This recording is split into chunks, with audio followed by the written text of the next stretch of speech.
Hello everyone, it is Joe here from OmniPoke, the channel that brings you guys everything Pokemon.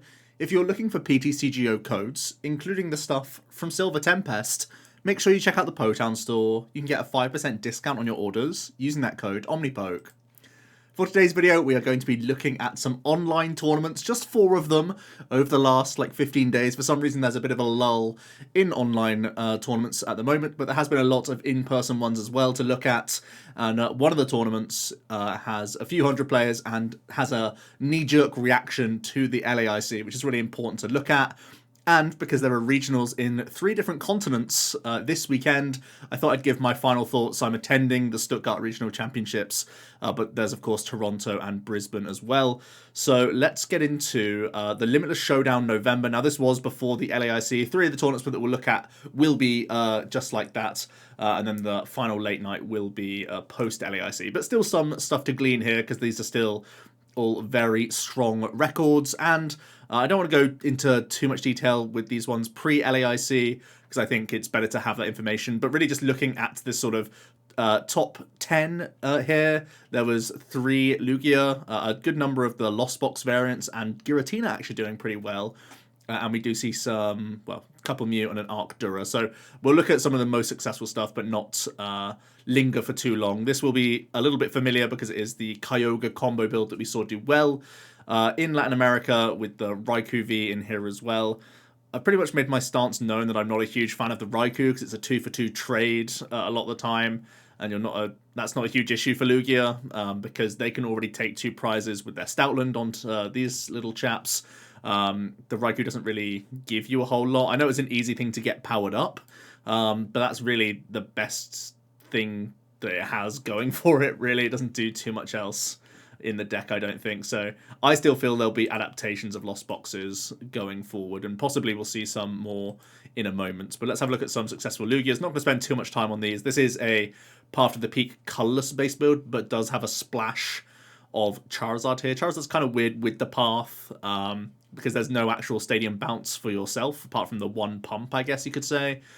So maybe it's a little bit of a cheeky option to have here to weave it in. It's kind of difficult to manage your bench space to try and make this combo work, especially with so much discard in the deck with your researchers and whatnot. But I guess you can try and Guru protect parts of your combo to still try and get this to come off. And Path is, of course, alongside that Marnie, one of the only going second defenses that you have in the mirror. So I wonder if we'll see an uptick in any Path users for Lugia. The sort of issue with the colorless base build is that there's just so many more 1 prizes in the Aurora build. It's too difficult to race. As long as they get into the game, they've beaten you. So that's a little bit awkward. We do see a heavy choice belt list doing well with the Raikous in here. Huge plethora of energy. Has the Wash Water to try and protect your Manaphy/Luminion in some Lost Box matches, which can be pretty cheeky as well. So that's not too bad. Obviously not playing the Dunce when you play your own Raikou, because it can block yourself. But yeah, not too shabby here either. The cheeky 1-1 counts only the 2 captures, which I think most people will be increasing that count, more likely to the 3 at least, I think, going forward. We see some Tina's doing well, just the 1 Temple going on in here. This is actually really straightforward, unchanged Tina.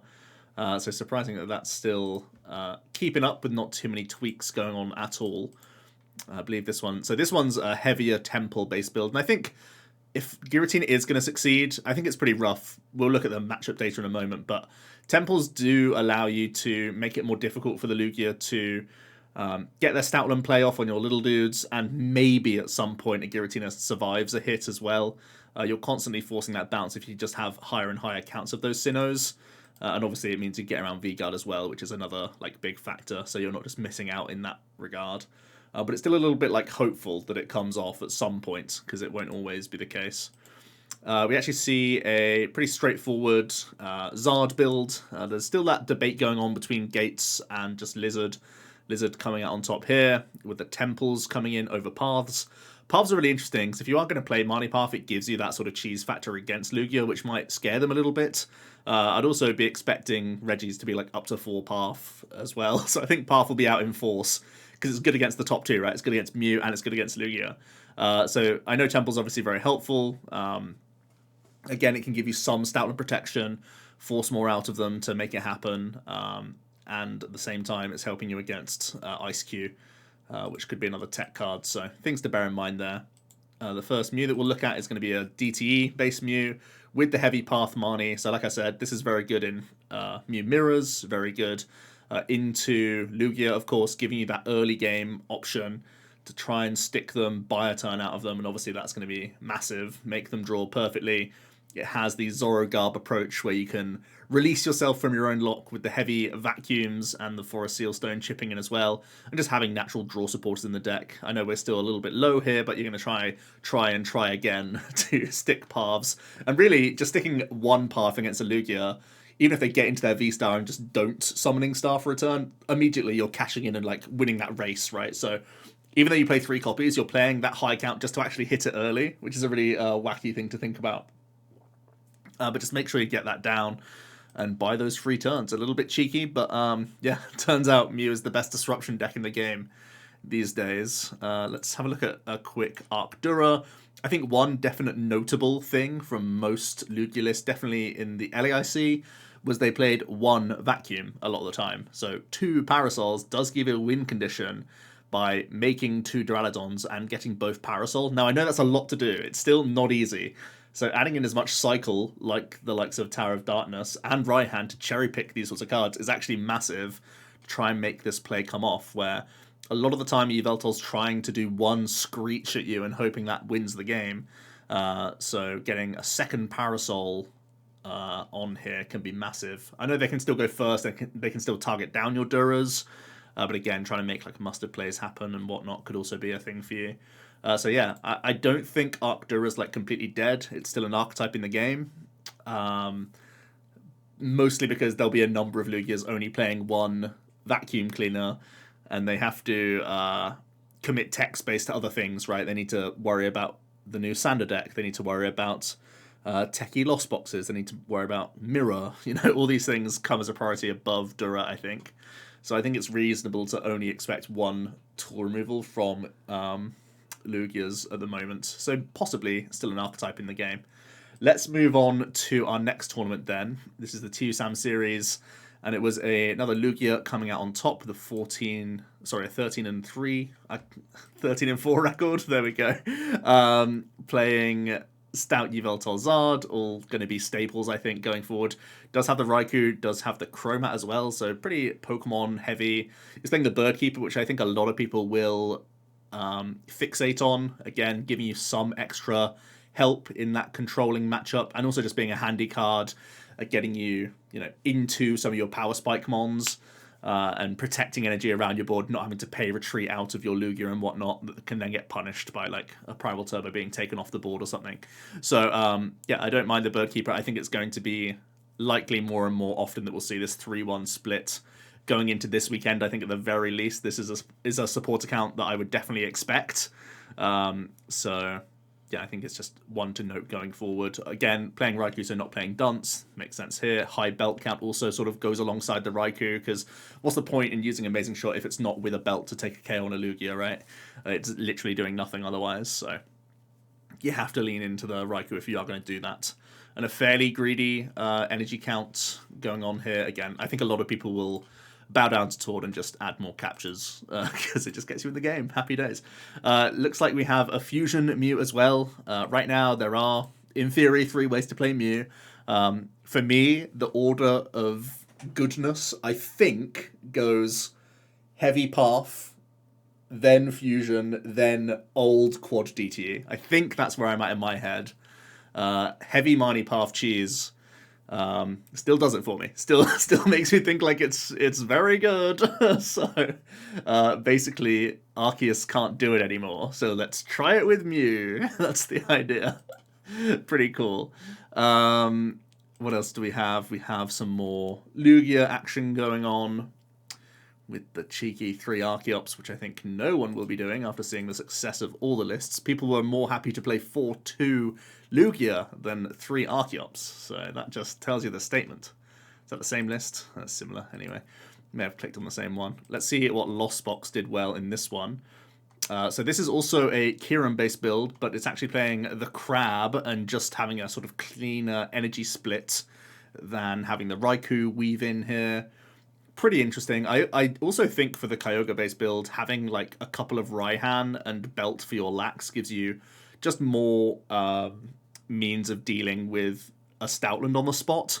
So I think that's going to be a small adaptation to the Kyogre combo based build, that you can make your Thump go that extra mile if you play Raihan and maybe 2 Belt, I think. Now, those spaces are going to be awkward to find, but there you go. That's kind of what's in my head right now. We have a Vika Alecki that had a pretty respectable record. We've been a V Guard Energy, which is something I don't massively agree with, to be honest, because you always commit your colorless energy to be Melanese. Almost always, anyway. Does have the aggro cards, the double Raikou and the Drapion looking good. Just a very simplistic build, honestly. Just the one Forest Seal Stone and the one Cape coming in. But yeah, looking pretty reasonable, all things considered. The deck's really not that scary, though. Arcinteleon making a top 8 placement and playing the Mustard Beedrill combo. I still feel like Beedrill kind of copium. I feel like there's going to be possibly some Lugias playing Parasol, because it means that you protect yourself against Yveltal in the mirror, and it also protects yourself against Celebration's Yveltal from screeching away your energy, which again is very good for the control matchup. And Beedrill gets caught in the Parasol crossfire, which is really ugly. I think even Mew has had license to play Parasol previously, because it helps you out against Giratina, and now it helps you out against the Celebration's Yveltal and the Amazing Rare. So Parasol good means Beedrill bad, right? So I still feel like this is the weakest like tech card you could think of for Lugia and Mew right now, because there's a reason to play Parasol in the game. So I'm not high on Beedrill at all, to be honest. Even if I was going to do this, I think you have to play like a Jammer or something to actually make it work. The Radiant Zard's kind of cool, so I like that you do have all the flavors in here and the Training Courts. By the way, Training Court is such a better card in the game right now, when it's only really Lost Box that can take advantage of the courts. Against like Mew and Lugia, they have no upsides, so it's actually like single just good for you, whereas Court used to be always like helping out Palkia players and all this other stuff, that it felt kind of bad being put into play. Now you can just freely Court in so many matchups, which is awesome.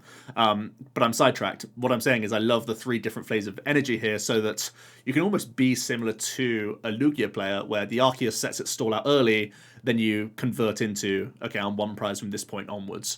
I think possibly some extra Pokemon recovery, like even just 1 Clara for the late game Clara Zard could be like good, just to keep this a 1 prize deck throughout that mid game. I think that would be an interesting sort of thing to explore. But yeah, Arkintel's actually not doing too badly in the online scene, even though it is with this new adaptation of many flavors, 1 prizes. Let's move on to the first of the 2 late nights that we'll look at here. So again, this is still pre-LAIC. But it was a Lugia Aurora base build doing well. This time with the Zacian, which I'm pretty sure no one will be playing going forward. Like, not playing a Yveltal is just so bad for, like, Mirror, right? So you can't be bad into Mirror. It just makes no sense. This is a Path-based Aurora-based build as well. Again, having no bounce to your own Zard. So some strange counter synergy going on in the deck, but hey, it worked, right? And then we have a heavy Path Marnie Mew. Like I said, I am a fan of this. I've been a fan of Mew before. This is even playing a couple switch cards, so really trying to respect that Lost Box matchup as well, as best you can. Obviously, the fear of Lost Box is that they play Drapion and Clara, and the Marnie Path based build of Mew allows them to Clara back Drapion and beat you, so that's actually very scary. I think that's one of the biggest issues of Marnie Path Mew. So just a small thing to bear in mind. But obviously you're forcing them to have their stadium bounces and whatnot and make them draw at least a little well under like Roxanne and whatnot after the first Drapion's gone down. Then we have an Aurora Lugia again. Looks like everyone's been greedier than Tord with their energy, which is only to be expected. But not too far off. Another Arkintel. So this is the little undercurrent of Arkintel doing well. And we'll look at the data in a moment. I think it might be the best deck that's not seeing play right now. It's got its healing packages with Sharon's Care, which is very good. You can see there's a big Parasol in here as well, so a lot of respect to the 1 prize Lost Zone matchups, but also respecting that Yveltal and parasoling yourself active to force, again, their tool removal to be able to Yveltal through you, which is really nice. You have your natural Lake Acuity as well, which can force extra things out of the Lugia player from using their Zard into you as well, so that's kind of cheeky. You have Radgardy, you have a lot of just inbuilt tanking, you have those V-Guards now as well, so I think it might be one of the strongest decks that's not seeing play anymore, because this was always reasonable into Mew, never like that great, especially with the lower path count, but at least you have the Guardy and the V-Guard to just make it so difficult for Mew to run through you. But yeah, it's even a tanking Arceus, not the worst, but yeah, you probably have to play those Parasols to make it actually happen. Rather than continuing to look at the 3-card different Lugia lists, let's have a look at our Regis that did make that top 8. Really like the choices in this list, honestly. Quad Marnie, Quad Path is a win condition against Lugia and against Mew, so lean into that is really nice. Having the Dragon Drago is also really important for getting rid of a Stoutland on site as well, and having a Yellhorn gives you something to sonar back against the Ice Cube plays. And against the Flying Pikachu, if ever that comes out to play. I don't really see why it would, but there you go, yeah. And also, it's really weird, Lugia counts with Collapsed. You know, we've seen a lot of people go down to as low as 1, but then the second place list played 4, so I don't know where you really stand as Reggie. I would imagine most people don't carry on with the 4 count that we saw Kalsa play, and a few other of the teammates that all did pretty well with the deck. But I would expect, like, 2 to be pretty normal as well. Like, 1 is what I would mostly expect, but you can't be shocked when the second collapse comes down. But it does make your Lugia matchup way harder, obviously. And if you face the crew that played it in LAIC, that, you know, when someone gets second, you're pretty incentivized to run it back, right? So if someone is just picking the second place list, then you're very sad. Then you do not want to run into those guys. There's another lost box to look into. I'm always interested in the lost box because we're still finding our way with the deck. This is still playing those paths, but is also having a couple extra ones in here. Temple just being like an answer card, I guess you could say. Basin also helping you speed up your Lizard. My big concern with this sort of list is that you don't have an on-site means of dealing with a Stoutland, so they can just run away with the game against you. So I think there will be an adaptation for Lost Box here, by the means of having, you know, Gates and Snorlax, or Twin Energy, Raihan, Lax, those sorts of things I would expect coming in. And obviously the heavy belt would be sacrificed for spaces here. Go back down to double cram, I guess, would be my first few things to look at. But a pretty cool list nonetheless. This is the one that I want to take the most notice of, because this was on the 30th of November. So we have had that knee-jerk reactions. Everyone's seen what's done well at the LAIC. So let's have a look at the metagame first of all. Unsurprising that Lugia, extremely, extremely popular. Lost Zone box seeing a ton of play as well. And then Mew just beneath it. The thing about Mew is really weird, because I think Mew is probably better into Lugia than Lost Zone box is into Lugia. But Mew is way worse into Lost Zone box, right? Because Lost Zone box typically is like a very heavy one-prize deck, and it has one-shot ability with Drapion to sort of get that uptrade into you, and it has its like tech attackers that can take 2 prizes on Gust, like Radiant Zard or Snorlax and these sorts of things. So I think Mew being unfavored into Lost Zone box is why it's slightly less popular than Lost Zone box. And it's a real shame, because decks like Zorro have to really dodge and weave what could be the second most popular deck in the room. I at least know from, anecdotally, European tournaments, it was pretty popular in Lille and Warsaw, so I'm expecting a good number of Lost Zone box players, which is actually a bit of a worry for the Mew players. Let me know your thoughts on that. As a Mew player, does that make you want to play like a fusion build rather than a DTE disruption build? I'll hear it down below, but yeah. I mean, Mew, this is definitely the top 3 of decks, I think. We're still kind of scrabbling around for the other good decks in the game. And that's really shown in the sort of play rate of decks. I'm very surprised at how low Reggie is being played. I thought it would be more popular in these online tournaments. Like, Reggie's good into Lost Box, typically.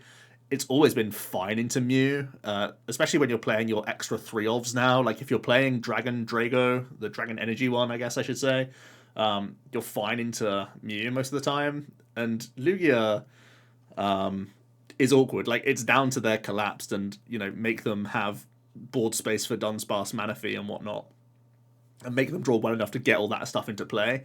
I think my headache would be that Tord is adding in so many captures that they find their little cheeky basics so much earlier in the game that represents that really annoying board state for you. So that is a fear factor, certainly, for the Reggie players. But percentage-wise, it's not that bad into Lugia, so I'm surprised this isn't seeing more play. You can see some people are trying to get creative beating Lugia, but they just lose to either the wider field or to other decks. And yeah, some of the other new stuff isn't really doing too well. People doing some copium Inteleon Zard and having some horrific win percentages. So yeah, pretty interesting that it's basically a top 3 decks and people are scrabbling around for answers for the rest. At least that's what it's looking like right now. So a huge narrowing of that metagame. And again, just a quick note, there isn't much. So the Miltank Mew, I think they usually do document Yveltal Miltank, but maybe if it's only one Miltank, it fits into this other category. Wouldn't surprise me because of how high other is, like it's being more played over this stuff. So maybe I have to look into this data a bit more, but obviously Sanders control deck is another discussion point, because in general, Sanders control deck should be reasonable into Lugia, should be reasonable into Mew. We'll have a look at some of these lists in a moment. Actually, we'll wait for the meta-analysis to go deep into detail about that. Let's have a look at the top 8 first. So it was a Lugia finals once again. And here we go. It looks like Aurora really has taken over. The colorless build can't keep up with the huge number of single prize Pokemon. We are seeing the Raikou with the double belt, which always feels weird. I feel like you just don't get the mileage out of this card if you only play 2 choice belts. It's just so high rolly to get that combination off. Looks like the big changes for this list compared to like a Tord 60 is it's playing Bat Raikou, is playing Sharon as well, so a little bit teched out, the energy count as well being a little bit techy. Yeah, just really just like a less consistent base build going on here. And playing no Stoutland as well is really weird, to be honest with you. Stoutland's literally, when Lost Zone Box is the second most played deck, you gotta play Stoutland, right? It's way too good to not. This again this is a lot more similar to Tord's, where it's like Bat and V-Guard versus 2 captures. I think that's the only differences in the list. And maybe 1 less research. And what space is that for? I don't really know. But yeah, very, very close to what I saw Tord playing. So again, I feel like these sort of 3-4 card difference from Tord's, maybe even 2 card difference from Tord's is only expected. Here we go. So Reggie did do very well. Like I said, it can do well into the field. Let's have a look at the matchups just quickly.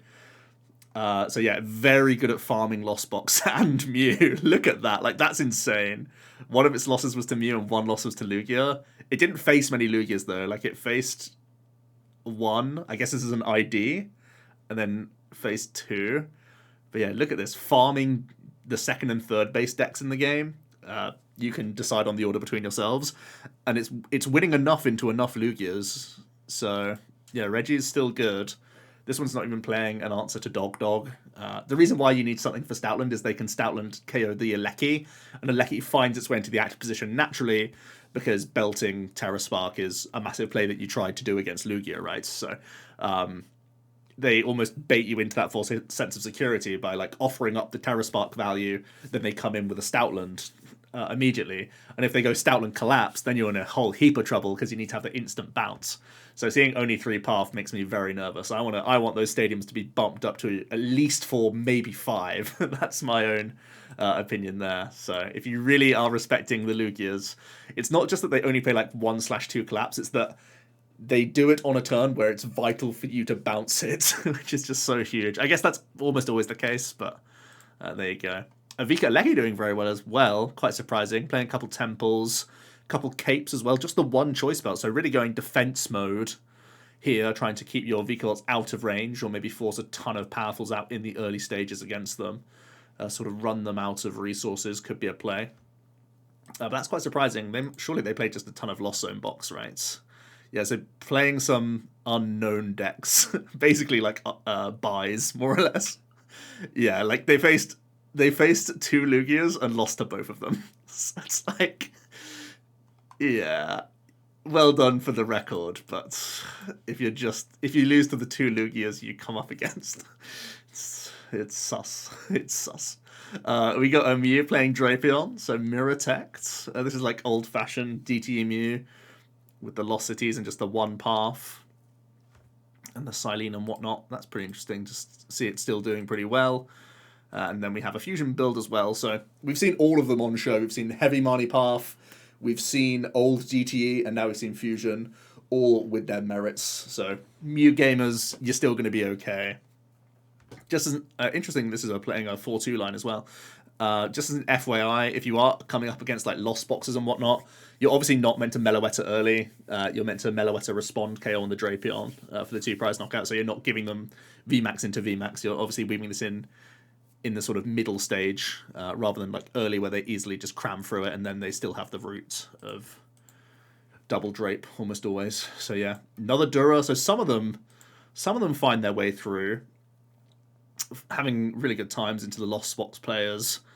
Having pretty good time into the Lugias as well. Did lose to 1 round 1. Actually, no, they lost to 2. So they lost to 2 and beat 2, and then lost to the 1 in top 8. So yeah, just a dodgy Lugia. Like, a Lugia can beat anyone at any time, you know? I didn't actually look at the 60.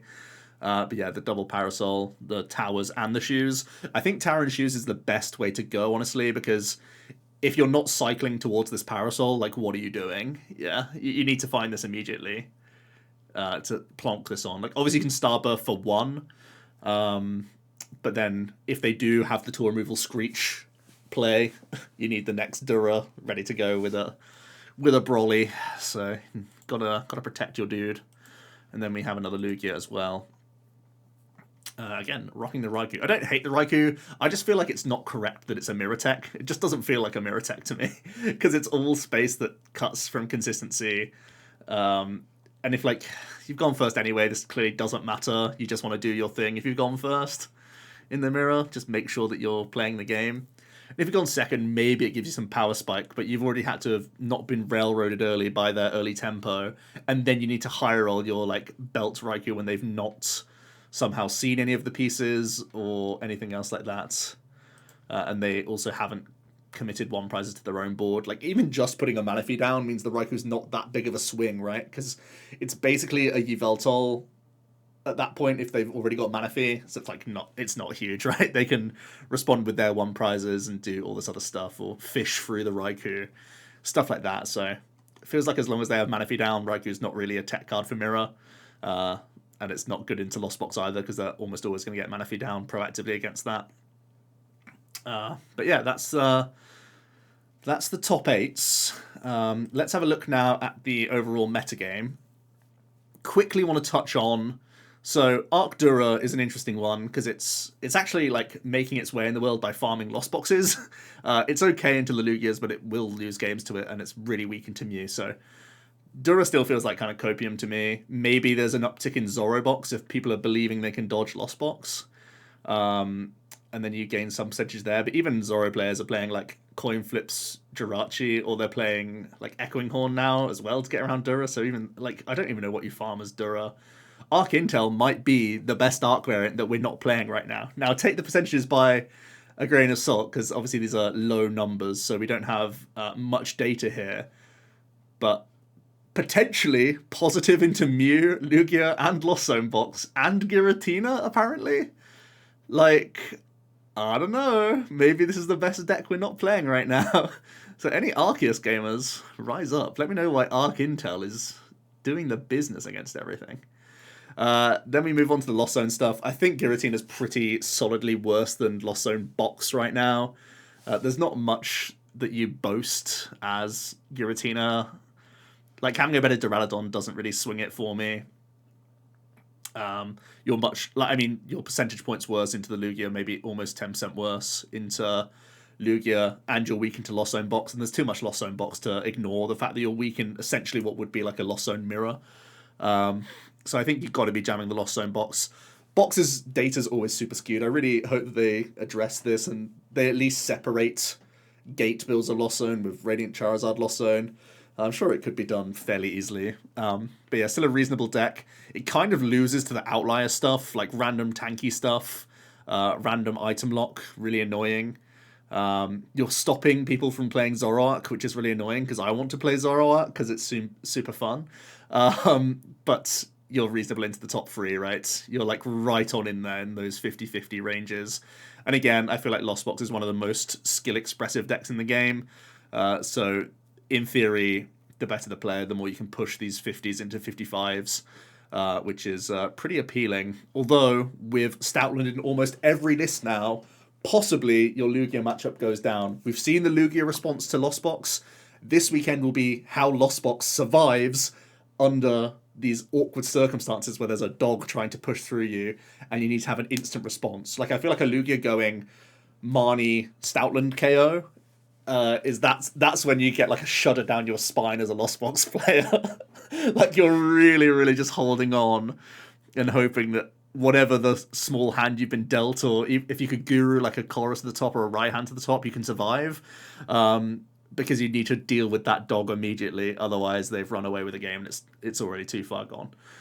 So that's a small thing to bear in mind. Lugia, I mean, it's embarrassing. Like, the counters, they don't work. They don't do anything. Zoro has the best matchup that we have here. There's actually a reason why I don't have the Miltank Yveltal on here, and that's because it's literally only got enough data into like the big 3 decks and then not enough data into the rest. But as you can imagine, Lugia struggles into the Yveltal deck, as does Mew. And Lost Zone Box can also struggle as well. They can do some weird Eldegoss bouncing things and tanking, and they can have the Washwater package if Lost Zone's unaware of it. So, yeah, Yveltal Control loves this narrow meta, seeing the top 3 way out in front, then Other being the 4th most played deck, makes Yveltal Control a very dangerous archetype. But Lugia's aware of this, and Lugia can Summoning Star out some random stuff other than Archeops to make life awkward for them. It could play Blissey and Birdkeeper. It could even play its own Eldegoss, and all of these things make life way harder for that control deck. So everyone's aware of control now, so people will be adding in cards to respect it, because no one likes losing to control. You have to remember this. People hate losing to control. So even if it doesn't make the most logical sense, I feel like people oftentimes over-tech control once it's been discovered in a format. Because on paper, if you're farming Mew and Lugia and you have answers to Lost Zone Box, why aren't you playing Control right now, And it made a top 8 at an LAIC, which was almost 1,000 players, so massive. Again, Mew, the data's really weird because some of these will be better or worse based on which sort of build you are. I feel like you're worse into Lost Box if you're playing Marnie Path, but I think that's the best into Lugia and in the Mirror, which is really good. Fusion is probably the best into Lost Zone Box, still has high roll potential in Mirror and Lugia, so that's probably like the most balanced, I guess you could say, the Fusion-based build. Makes you just draw the best, essentially. And then there's old-fashioned Path, just one path, I should say, that gives you the Lost City into the Lost Zone Box matchup, so again, sort of stabilizes that. But I think you're too fair into Lugia, Archeops. You need to be the one going first. And if you need to go first, just play the Mirror, right? Just play Lugia yourself. And you need to go first in the Mew Mirror as well. And sometimes going second in the Mew Mirror, they can still Fusion high roll you. So old DT sounds like too fair to me. So I would probably follow up with the other two. Like, it's weird to sacrifice Lost Zone Box because of how popular it is. But the Marnie Path build is so good into Lugia and Mew, maybe it gives you enough wins to at least make that day 2 and hope that you're just hitting the right matchups from then. Palk Intel, still very decent stats, honestly. Again, low play rate, but actually very, very strong deck in general. It might be making a comeback. Like, the field is narrow enough that beating Mew, Lugia, and Lost Zone, at least, like, you are sub 50 in these matchups, apart from Lost Zone Box. So being at least 50-50 or whatever pulls this deck to being like right on in the mix. Like, this could be the 4th best deck in the game if it has these sorts of numbers. Like, I feel like Reggie's probably is the 4th best deck because it actually has the numbers that I was talking about, like being 50-50 plus. So yeah, Reggie's is, again, underplayed, and I think it could easily have a comeback this weekend. If I didn't hate how this deck draws and feel like I have no impact in my own gameplay, I would actually think that Reggie's is something I would like to sleeve up, because you just let everyone else deal with it. You just say, I don't care what your techs are, I'm just trying to do my thing, because there's 3 different questions to ask for Genesect. There's like 5 different questions to ask if you're going to be playing Lost Zone Box, and there's like a few different tweaks you can make with Lugia if you're going to like respect control, or if you're going to respect other stuff in Mirror, like paths and stuff. those are the questions you have to ask. Whereas Reggie's, it's like, duh, I'm playing Reggie's. Like, I'm already at 58 cards. Done. So, yeah, could be a really easy shut your brain off. Just don't worry about matchups for once as Reggie's and just be good. And yeah, Vika Aleki, I still think it's this dodge and weave deck that doesn't really have... Like, what's the point in having a dodge and weave deck if you're not even good into the big three? Like, dodging Lugia, it's just not allowed, you know? Like, sure, you farm Lost Zone variants, so just hope people didn't get Lugias in the post like I didn't. And they haven't got them in time. Zoro, oh, it's so sad. Look how low it is into Lost Zone box. Give us an answer to Lost Zone, please, before this deck rotates, so I can actually sleeve it up for a tournament, because it's so cool. And yeah, there's like no teching this deck to actually beat Lost Zone. Like, you can try nets, you can try parasols. All of these need plurals on the end of them to just eat into your consistency. But Sableye just ruins all my fun. So yeah, no Zoro today. I think it's just way too big of a risk. Like, sure, people can probably make day 2 at this point if you're hoping to hit less than 3 Lost Zone box, which could easily be the case for your day 1 experience. But I think making that top 8 experience, that extra 5 or 6 rounds on the next day of the tournament or whatever, is just too much dodging required. So yeah, especially because you're also an inconsistent deck, so you will drop games to the good stuff as well, like the good matchups, I should say. So yeah, for me, I'm mostly interested, obviously, in Lugia and how it changes. I've played Mew in the past, so I wouldn't put it past me to have it again. I mean, it's already in some sleeves, so I just need to make some changes. And Lost Zone box, again, if you're confident that you can beat Stoutland on the spot, which could be as quickly as turn 2, by the way, and you're not completely like railroaded by Marnies, I think it's also a very strong deck. For me, I still think... I mean, Charizard and Greninja builds both have a ton of merit. Probably both of them need to be playing right hand now so that you can cherry pick stuff to make sure that you're in the game and not just completely reliant on one Chorus and like one Comfey to get out of a Marnie that a Lugia, obviously, they only play 2 copies, but they can fish for it, right? So turn 2 fish. And they want to fish against Lost Box anyway, because then it blocks Escape Rope from Lost Box. Because they can just send up the fish, and as long as you're only hitting with a cram, they instantly buy a turn and punish you by jumping back into the deck. So, yeah, I think Lugia Archeops is crazy. You can choose to tech for control if you want to. I think it doesn't take up that much space. Birdkeeper's already a reasonable card that we saw in decks at the LAIC. They may have been in there respecting control, or they may have just been in there because they're fine, and having a searchable switch out that also draws cards is just like a good option in the deck anyway. So I don't hate that fact. So let me know your thoughts down below. I think it's really going to be a battle of how to spend those last 5 slots in the good decks, rather than let's get wacky, let's get creative, here's my unknown deck that somehow beats everything. Because I think the field's too wide, and there's too many tech cards that can beat tech cards. I'll hear it all down below though. Thanks so much for watching, and I'll see you in another video tomorrow. Cheers.